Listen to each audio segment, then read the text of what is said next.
যারা উপস্থিত রয়েছেন আজকে আপনারা সবাই জানেন সন্ধ্যা 6টার সময় বাংলাদেশ ক্রিকেট বোর্ডের যে নতুন অ্যাডহক কমিটি সেই কমিটির দ্বিতীয় সভা অনুষ্ঠিত হবে এবং সেই অ্যানাউন্সমেন্ট আমরা গতকালকে পেয়েছি।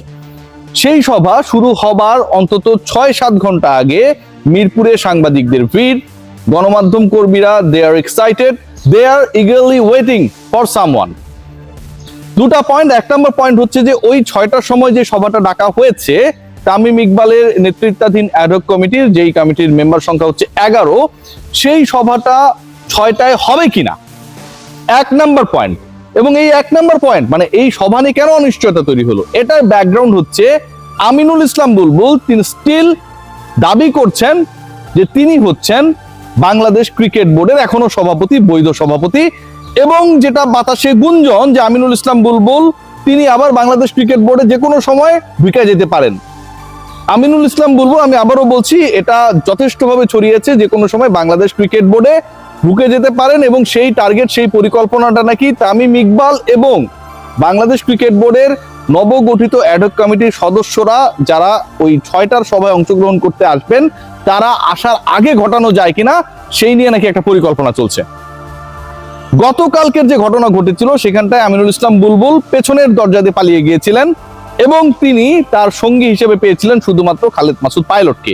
আজকের যেই আপডেট যে আমিনুল ইসলাম বুলবুল যে কোনো সময় বিসিবিতে আবার ঢুকে যেতে পারেন, মানে পালিয়ে যাওয়া লোক আবার ফেরত আসতে পারেন, এসে বলার চেষ্টা করবেন যে ঠিক আছে আমি হচ্ছি বৈধ সভাপতি, সেই আমিনুল ইসলাম বুলবুল আজকে বাংলাদেশ ক্রিকেট বোর্ডে আসার ব্যাপারে যে আলোচনা চলছে সেখানটায় তিনি সঙ্গী হিসেবে কাউকে পাচ্ছেন না। ইভেন যে সংক্ষুব্ধ অংশ রয়েছে বিতর্কিতভাবে যারা নির্বাচিত, যারা 2 নম্বরি করে, যারা ভোটিং জালিয়াতি করার মাধ্যমে, যারা কোর্টের রায়কে প্রভাবিত করার মাধ্যমে, যারা জেলা প্রশাসকদেরকে তাদের ফেভারে কি বলবো এটাকে বাধ্য করার যে ইস্যুটা ছিল, সেই রকম কর্মকাণ্ড করে শেষ পর্যন্ত বাংলাদেশ ক্রিকেট বোর্ডের মহাবিতর্কিত 2025-এর 6 অক্টোবরের নির্বাচনে নির্বাচিত হয়েছিলেন, সেই তারা এবং তাদেরকেও আমিনুল ইসলাম বুলবুলের সাথে ক্রিকেট বোর্ডে ব্যাক করতে সাহস করছেন না। তারা জানেন তারা অবৈধ, তারা জানেন তারা অস্বচ্ছ প্রক্রিয়ায় নির্বাচিত এবং তারা এটাও জানেন যে আমিনুল ইসলাম বুলবুল এন্ড অফ দ্য ডে তার চেয়ার সারা কিছু বোঝেন না। কারণ এই ডাইরেক্টরদের সাথে একসময় বাংলাদেশ ক্রিকেট বোর্ডের সাবেক সভাপতি আমিনুল ইসলাম বুলবুল ন্যূনতম হাই হ্যালো যে যোগাযোগ, ন্যূনতম কার্টিসি মেইনটেইন করে যে যোগাযোগ, ঈদ মোবারক লিখলে সেটার যে রিপ্লাই, সেই কাজগুলো পর্যন্ত করে নাই। এমন একটা অবস্থা সিচুয়েশন এই মুহূর্তে যে all R waiting for the both parties. একটা হচ্ছে সন্ধ্যা 6টায় এখানটায় আপনারা সবাই জানেন একটা সভা হবে এবং সেই সভা যে 11 সদস্য অ্যাডহক কমিটি হয়েছে সেই কমিটির সভা, সেখানে হয়তো যে রেসপন্সিবিলিটিস ডিপার্টমেন্ট ডিস্ট্রিবিউশনস সেই কর্মকাণ্ডগুলো পরিচালিত হবে। তবে তার আগে গতকাল সন্ধ্যা থেকে আমিনুল ইসলাম বুলবুল তিনি নিজেকে নতুন প্রেস রিলিজ দেওয়ার মাধ্যমে যে দাবিটা করছেন সেই আলোচনাটা ছড়িয়ে পড়েছে। এখানে একটা ইন্টারেস্টিং পয়েন্ট আপনাদের সাথে শেয়ার করি। বিসিসিআই যিনি ভাইস প্রেসিডেন্ট রাজীব শুক্লা অনেক ক্ষমতাবান এবং অনেক কি বলবো যে মানে বর্ষিয়ান সংগঠক। ভারতীয় ক্রিকেট বোর্ডে রাজীব শুক্লা নামটা হচ্ছে খুবই কমন নেম, যখন যেই থাকুক না কেন ক্ষমতার পালা বদলে রাজীব শুক্লা বিসিসিআই এর একজন কি পার্সন হিসেবে থেকে যান and is doing tremendously well. তিনি অলরেডি তামিম ইকবালকে for being the president of Bangladesh cricket board অভিনন্দন জানিয়েছেন। and this is a message, এটা হচ্ছে একটা বার্তা।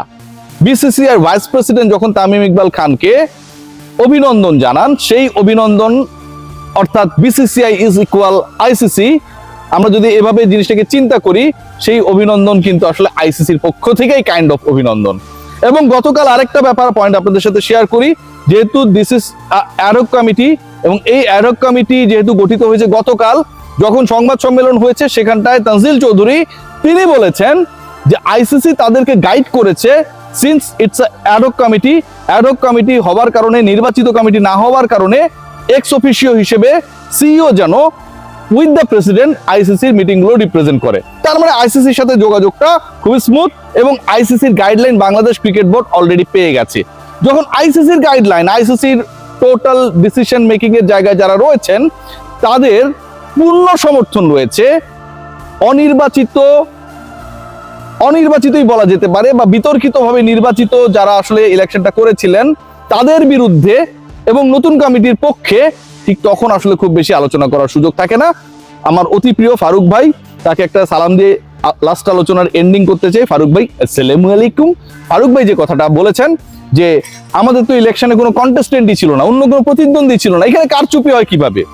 ফারুক ভাই, যেই ইলেকশনস গুলোতে কন্টেস্টেন্ট থাকে না, প্রতিদ্বন্দ্বী থাকে না, এটার মানেটাই হচ্ছে ওখানে কারচুপি হয়েছে, এবং সেটাই সবচেয়ে বেশি আলোচিত, বিতর্কিত, 2 নম্বরই করে নির্বাচিত পরিচালক আপনি নিজে। বাংলাদেশের স্পোর্টস ইতিহাসে, বাংলাদেশের ক্রিকেট বোর্ড ইতিহাসে Faruk Ahmed is the only person যিনি দুবার, একবার অপসারিত, আরেকবার অবৈধ হয়েছেন। আর কোনো অর্গানাইজারের কপালে এটা ঘটে নাই। তার অপকর্মের কারণে, কুকর্মের কারণে একবার অপসারিত হয়েছেন, এবং যে ক্রীড়া উপদেষ্টার গল্প প্রতিদিন তিনি শুনান, সেই ক্রীড়া উপদেষ্টাই তার মন্ত্রণালয়ের মাধ্যমে, এনএসসির মাধ্যমে ফারুক আহমেদকে অপসারণ করেছিল, ভাই তুই যা এখান থেকে, রাইট? এবং পরবর্তীতে আপনি চিন্তা করতে পারেন যে কতটা মানুষ নির্লজ্জ হলে এমনটা হতে পারে যে প্রেসিডেন্টের পদ থেকে অপসারিত হওয়া একজন ব্যক্তি পরের বোর্ড ইলেকশন করে ভাইস প্রেসিডেন্ট হয়েছে। ফারুক আহমেদ এটাও হয়েছে। তো ফারুক আহমেদ অনেক কিছুই করতে পারে, অনেক কিছু বলতে পারে। তিনি, আমার কাছে যেটা মনে হয় যে অ্যাবনর্মাল কিছু ব্যাপার স্যাপারের মধ্যে দিয়ে চলেন, নাহলে এটা তো একটু স্বাভাবিক মানুষ করবে না, কোনোভাবে এটা করা সম্ভব না। আপনি পুলিশের কোনো কারণে ধরেন এসপি ছিলেন, আপনাকে কনস্টেবল বানিয়ে দিলে আপনি হবেন? ফারুক আহমেদ হবে। ফারুক আহমেদ সেটা হয়েছেন। তো সেই ফারুক আহমেদ একটা সত্য কথা স্বীকার করেছেন। কথাটা হচ্ছে যে গত ইলেকশনে তো কোনো প্রতিদ্বন্দ্বী ছিল না, তাহলে ম্যানিপুলেশন হইলো কিভাবে? গত 17-18 বছরের ইলেকশন গুলোতেও আসলে সবচেয়ে বড় আলোচনার বিষয় ছিল ম্যানিপুলেশন, এবং সেই ম্যানিপুলেশনের পক্ষে সবচেয়ে বড় যুক্তি ছিল প্রতিদ্বন্দ্বী ছিল না। সো লাস্ট ইলেকশনটা ফারুক ভাই অবৈধভাবে হয়েছে, এবং আপনি যে অবৈধভাবে নির্বাচিত হয়েছেন আপনার নাম মেনশন করে জাতীয় ক্রীড়া পরিষদ গতকাল তাদের যে বক্তব্য, সেই বক্তব্যটা দিয়েছে। সবাই ভালো থাকবেন, টেক গ্রেট কেয়ার। আর বিশেষ কিছু বলার নেই। বুলবুল ভাই, চেয়ার চাই। স্যালিউট।